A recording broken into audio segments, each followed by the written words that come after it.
എല്ലാവർക്കും സ്ട്രോബെറി ചാനലിലേക്ക് സ്വാഗതം. ഞാൻ ഗീതു. റവ കൊണ്ട് ആവിയിൽ വേവിച്ചെടുക്കുന്ന നല്ല അടിപൊളി ടേസ്റ്റുള്ള ഒരു കേക്കാണ് ഇന്നിവിടെ തയ്യാറാക്കുന്നത്. ഓവനും ബീറ്ററും ഒന്നും യൂസ് ചെയ്യേണ്ട, വളരെ എളുപ്പത്തിൽ വെറും 10 മിനിറ്റ് കൊണ്ട് ഇഡ്ഡലി തട്ടി നമുക്ക് ഈ കേക്ക് വേവിച്ചെടുക്കാം.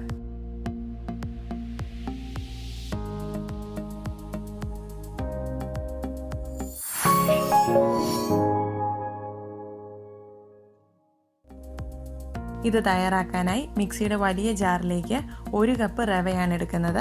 ഇത് വറുത്ത റവയാണ്, വറക്കാത്ത റവയായാലും കുഴപ്പമില്ല. ഇതിലേക്ക് പഞ്ചസാര ചേർക്കാം. 7-8 ടേബിൾ സ്പൂൺ ചേർക്കാം. നല്ല മധുരം വേണ്ടവര് 8 ടേബിൾ സ്പൂൺ അഥവാ 1/2 കപ്പ് പഞ്ചസാര ചേർക്കുക.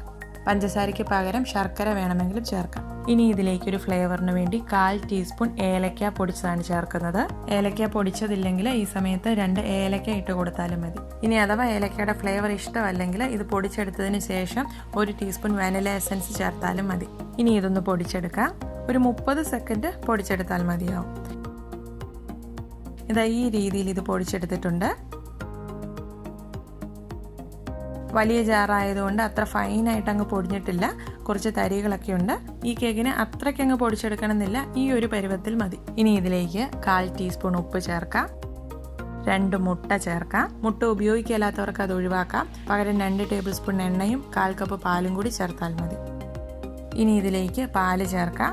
ഒരു 4 ടേബിൾ സ്പൂൺ പാലാണ് ചേർക്കുന്നത്, അതായത് 1/4 കപ്പ് പാലുണ്ട്.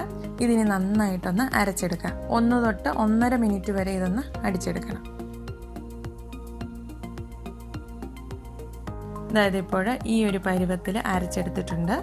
ഇത് റവ ആയതുകൊണ്ട് കുറച്ചുകൂടെ ഒന്ന് തിക്കാവും. അപ്പം റവയൊന്ന് നന്നായിട്ട് കുതിർന്ന് കിട്ടാൻ വേണ്ടി 5 തൊട്ട് 10 മിനിറ്റ് വരെ ഈ ബാറ്റർ ഇങ്ങനെ ഒന്ന് വെച്ചേക്കാം. ഇപ്പോൾ ഒരു 10 മിനിറ്റ് കഴിഞ്ഞിട്ടുണ്ട്. ഇനി ഇതിലേക്ക് 2 ടേബിൾ സ്പൂൺ ബട്ടർ ഉരുക്കിയതാണ് ചേർക്കുന്നത്. ബട്ടറിന് പകരം നെയ്യോ എണ്ണയോ എടുക്കാം. ഇനി ഇതിലേക്ക് 1 ടീസ്പൂൺ ബേക്കിംഗ് പൗഡർ ചേർക്കാം.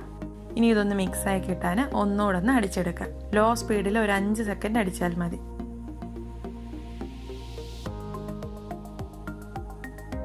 ഇതാ നമ്മുടെ ബാറ്റർ ഇവിടെ റെഡി ആയിട്ടുണ്ട്. ഇത് നമുക്ക് ആവിയിൽ 2 രീതിയിൽ വേവിച്ചെടുക്കാം. ആദ്യം വട്ടയപ്പമൊക്കെ വേവിക്കുന്ന രീതിയിൽ ചെയ്യാം. അതുകൊണ്ട് ഒരു സ്റ്റീൽ പ്ലേറ്റോ ചെരുവോ എന്തെങ്കിലും ഒന്ന് ഉപയോഗിക്കാം. ഞാനിവിടെ ഒരു ചെറിയ കേക്ക് ടിന്നാണ് ഉപയോഗിക്കുന്നത്. ഇത് വെന്ത് കഴിയുമ്പോൾ പാത്രത്തിൽ നിന്ന് എടുക്കാൻ എളുപ്പത്തിന് ഇതിലൊന്ന് ഓയിൽ ബ്രഷ് ചെയ്ത് കൊടുക്കാം. ഇതിൽ എണ്ണയോ ബട്ടറോ ഉപയോഗിക്കാം. വെജിറ്റബിൾ ഓയിലോ വെളിച്ചെണ്ണയോ ഏത് വേണമെങ്കിലും ഉപയോഗിക്കാം. ഇനി ഇതിലേക്ക് ബാറ്റർ ഒഴിച്ചു കൊടുക്കാം.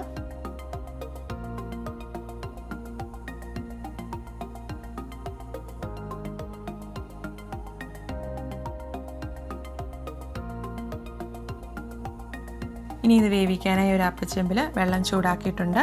ഇതിന് മുകളിൽ കൂടെ ആവി വന്ന് തുടങ്ങിയതിന് ശേഷം നമുക്ക് ഇതിലേക്ക് കേക്ക് ടിൻ വെച്ച് കൊടുക്കാം. ആദ്യം ഒരു 2 മിനിറ്റ് ഫ്ലെയിം കൂട്ടിയിട്ട് നന്നായിട്ടൊന്ന് ആവി കയറ്റാം. അതിനുശേഷം മീഡിയത്തിനും ലോയ്ക്കും ഇടയിലേക്ക് മാറ്റി 20 തൊട്ട് 30 മിനിറ്റ് വരെ വേവിക്കാം. അപ്പോൾ ഇത് വേവാനെടുക്കുന്ന സമയം നമ്മളെടുക്കുന്ന പാത്രത്തിൻ്റെ സൈസ് പോലെ ആയിരിക്കും. അപ്പോൾ കുറച്ച് പരന്ന പാത്രമാണെങ്കിൽ പെട്ടെന്ന് വേവായി കിട്ടും. ഇതൊരു കുഴിഞ്ഞ പാത്രമായതുകൊണ്ട് ഇത് വെന്ത് കിട്ടാൻ കൂടുതൽ സമയമെടുക്കും. ഇപ്പോൾ ഒരു 30 മിനിറ്റ് കഴിഞ്ഞിട്ടുണ്ട്. ഒരു ടൂത്ത് പിക്ക് കൊണ്ട് സെൻറ്ററിലൊന്ന് കുത്തി നോക്കാം. ഇതിൽ മാവൊട്ടും പിടിക്കാതെ നല്ല ക്ലിയർ ആയി കിട്ടിയിട്ടുണ്ട്. അതായത് നമ്മുടെ കേക്ക് പാകത്തിന് വേവായിട്ടുണ്ട്. അപ്പോൾ ഈ രീതിയിൽ നമ്മൾ വേവിച്ചെടുത്തു. ഇതിപ്പോൾ നമ്മൾ മുഴുവൻ ബാറ്ററും ഒരു പാത്രത്തിൽ ഒഴിച്ചുകൊണ്ട് കൂടുതൽ സമയം എടുക്കും വേവിക്കാൻ. അപ്പോൾ ഇത് വളരെ പെട്ടെന്ന് വേവിച്ചെടുക്കണമെങ്കിൽ ഇഡ്ഡലിത്തട്ടിൽ വേവിച്ചാൽ മതി. അപ്പോൾ ഈ രീതിയിൽ ഇഡ്ഡലിത്തട്ടി വേവിക്കുകയാണെങ്കിൽ മാക്സിമം ഒരു 10 മിനിറ്റിൽ നമുക്കിത് വേവിച്ചെടുക്കാം.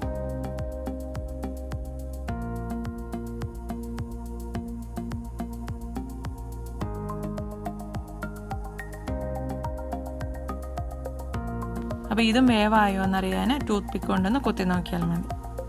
അങ്ങനെ നല്ല അടിപൊളി രുചിയിൽ റവ കേക്ക് ഇവിടെ റെഡി ആയിട്ടുണ്ട്. നല്ല രുചിയുള്ള നല്ല സോഫ്റ്റ് കേക്കാണ്.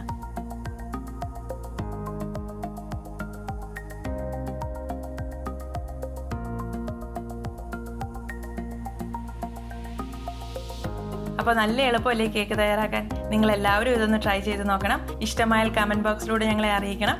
ഒരാൾക്കെങ്കിലും ഒന്ന് ഷെയർ ചെയ്ത് കൊടുക്കണം. ഞങ്ങളുടെ റെസിപ്പികൾ നോക്കി നിങ്ങൾ തയ്യാറാക്കുന്ന വിഭവങ്ങളുടെ ഫോട്ടോസ് ഫേസ്ബുക്ക് ഗ്രൂപ്പിലൂടെ ഷെയർ ചെയ്യണം. മറ്റൊരു റെസിപ്പിയുമായി കാണാം. എല്ലാവർക്കും നന്ദി.